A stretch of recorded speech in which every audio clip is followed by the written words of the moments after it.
जीवन भर कर्ण ने इस बात का संकल्प लिया कि एक दिन अर्जुन को मारना है। जीवन भर यही सोचा। अफगानिस्तान की टीम ने पाकिस्तान को हराया वर्ल्ड कप में। हमें ऐसे प्रसन्नता हुई जैसे हम वर्ल्ड कप जीत गए हों। क्यों हुई? क्योंकि पाकिस्तान अहंकारी देश है। वो अफगानिस्तान को अपमानित करता रहता है। एक छोटे से साधनहीन देश के बच्चों ने भारतीय खिलाड़ियों से प्रेरणा ली, कोचिंग ली और अपने गुरुओं के देश में अपने शत्रु को अपमानित करके हराया। इस बात की प्रसन्नता पूरे देश ने मनाई।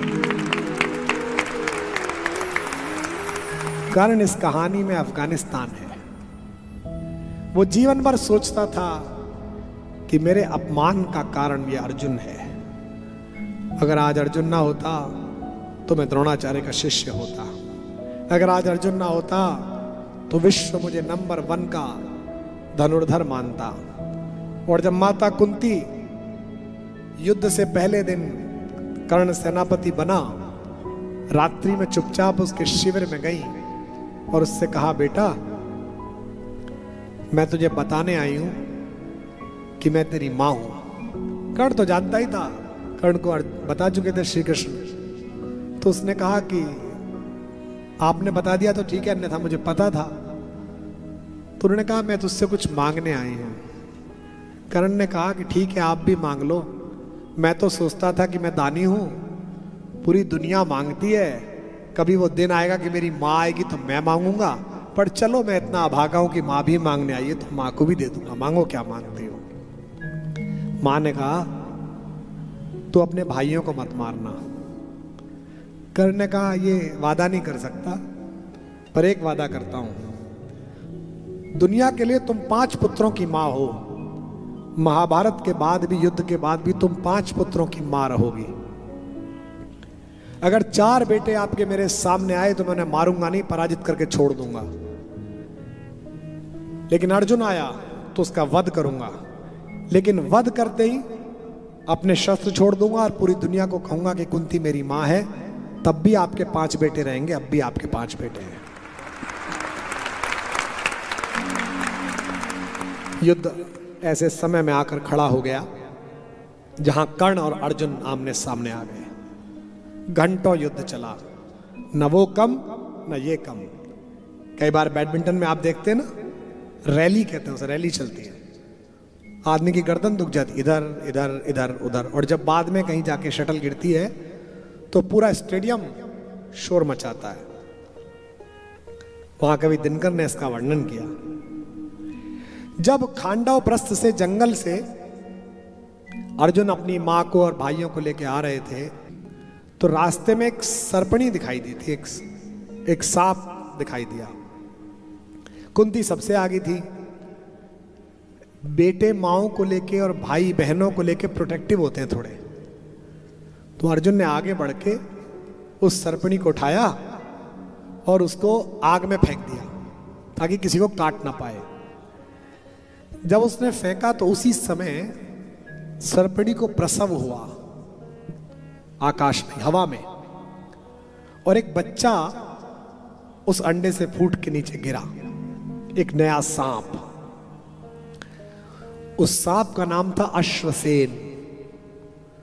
उसने जीवन में पहली बार पैदा होते ही 2 दृश्य देखे। एक दृश्य ये कि मेरी मां का शरीर आग में जा रहा है, और दूसरा दृश्य ये कि मेरे मां की पूंछ जो है एक आदमी के हाथ में थी। और उसने पता करा बाद में बड़ा होकर कि वो व्यक्ति कौन है। तो लोगों ने बताया कि वो अर्जुन था। पूरे जीवन अश्वसेन ने दुनिया भर के बड़े सांपों की सेवा करके जहर इकट्ठा किया, और उसके जीवन का एक ही उद्देश्य रहा कि बस एक बार अर्जुन को डसना है। अमिताभ जी की एक फिल्म थी दीवार, उसमें एक बिल्डिंग अमिताभ बच्चन खरीदते हैं बहुत पैसे वाले होकर, और जितने की बिल्डिंग है उससे दुगने पैसे में खरीदते हैं। तो बेचने वाला कहता है कि एक बात कहूंगा, आपने पैसा कमा लिया पर आपको व्यापार करना नहीं आया। मैं इससे आधी कीमत में दे सकता था, तो उसमें करेक्टर कहता है आपको बेचना नहीं आया, मैं इससे दुगनी में भी खरीदता, क्योंकि इस बिल्डिंग को बनाने में मेरी माँ ने ईंट ढोई है, मैं उसकी अपनी माँ का सम्मान खरीद रहा हूँ, श्रम खरीद रहा हूँ। हम सब ऐसा करते हैं। बचपन में जो हमारे पास नहीं था, हम सब चाहते हैं कि सामर्थ्य आ जाए तो हम वो चीजें खरीद लें। अश्वसेन के मन में भी यही बात थी। एक दिन अर्जुन मिले तो अर्जुन को काटूं। अब युद्ध चल रहा है महाभारत में, या तो अर्जुन बचेगा या कर्ण बचेगा। चल रहा महाभारत का रण, जल रहा धरित्री का सुहाग।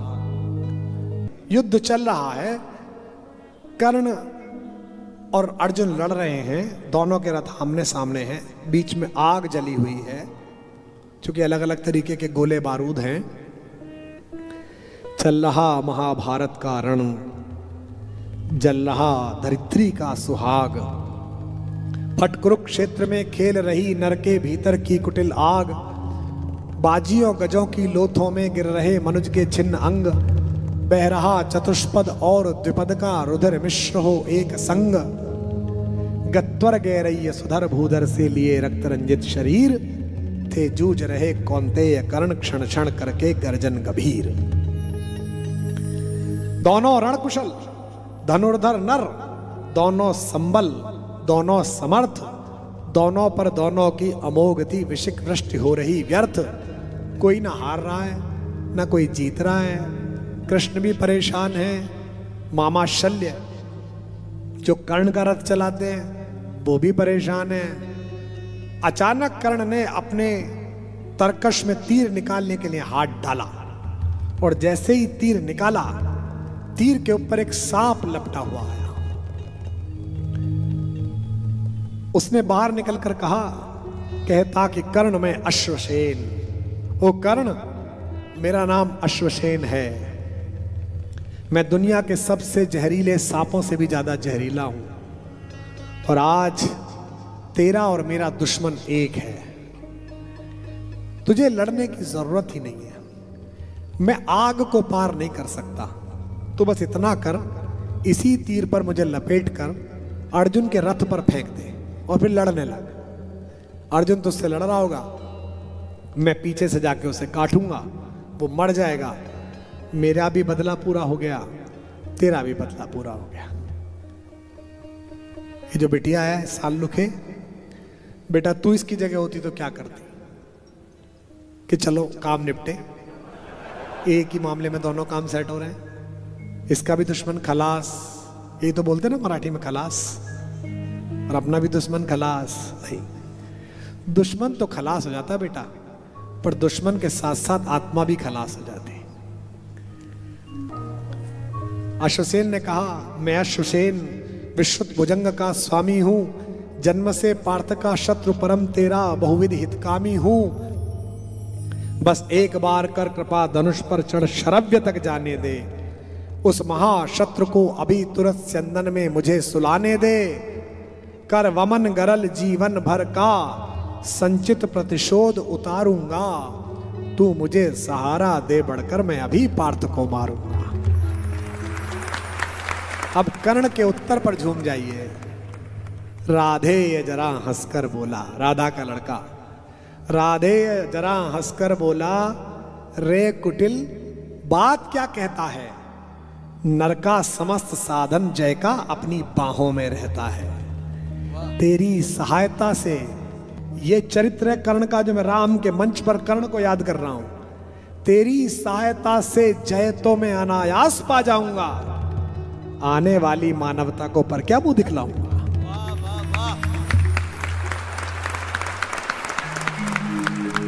तेरी सहायता से जय तो मैं अनायास पा जाऊंगा, आने वाली मानवता को पर क्या मुख दिखलाऊंगा।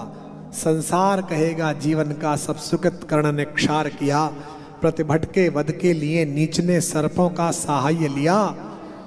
कर्ण ने कहा, अरे अश्वसेन, रे अश्वसेन, तेरे अनेक वंशज हैं छिपे नरों में भी, सीमित वन में ही नहीं बहुत बसते प्रोग्राम घरों में भी।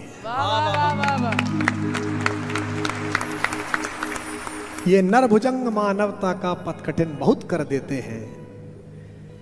अंदर राम पालना है या रावण पालना है, ये आपके ऊपर है। इसलिए मुझे लगता है कि इस बिटिया को उत्तर तो मिल गया होगा। जहां तक इसने ये बात कही कि सत्य के साथ रहने में चिंता बहुत होती है कि क्या करें। ये पुलिस के अधिकारी बैठे हैं, मैंने 10 साल जीवन का ऐसा जिया है जो रोज इनसे सत्संग हुआ है, लेकिन उसके बाद भी ईश्वर के ऊपर जो भरोसा था उसके कारण इस सदगति में हूं आज जहां हूं। तो इस बिटिया से केवल इतना कहना है, तू अपना काम कर जो करती हो। 20-21 साल की लड़की है। आज रात के जाने के बाद मन के साथ काम कर और एक बात सोच, बस इनका विग्रह देख भगवान का और बोल कि मैंने अपना सिर आपके चरणों में रख दिया, अब सारी चिंताएं आपकी, सारा कष्ट आपका, मेरा केवल श्रम का काम रहा।